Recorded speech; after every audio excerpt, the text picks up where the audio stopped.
காலியாவில் எல்லாம் ஃபுல்லானது. அப்போ அங்கே எல்லா வீடுகளையும் நீங்கள் தான் நினைத்து பாருங்கள்.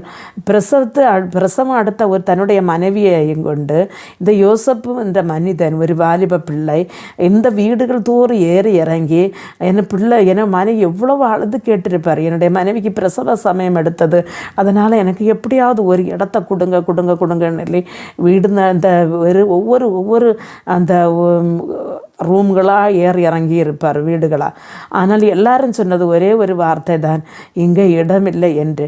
அப்பொழுது அந்த ராத்திரியிலே ஒரு கிடப்பதற்கு ஒரு இடம் கிடைக்காமல் நின்று வேதனைப்படுகிற யோசேப்பினையும் மரியத்தினுடைய இருதயத்தின் அந்த ஆகுலதையை நினைத்து பாருங்கள். பல வேதங்களில் அப்படிதான். கர்த்தருடைய சித்தம் நிறைவேற நம்முடைய வழக்கையில் ஒரு இடம் இருந்தால் பலவிதமான வேதனையில் கூட கண்ணீரில் கூட தான் உலகத்தில் கூட நிலநிற்காத முடியப்பட்ட அந்த வேதனை கூட நாம் கடந்து செல்ல வேண்டி வரும். பிரியமா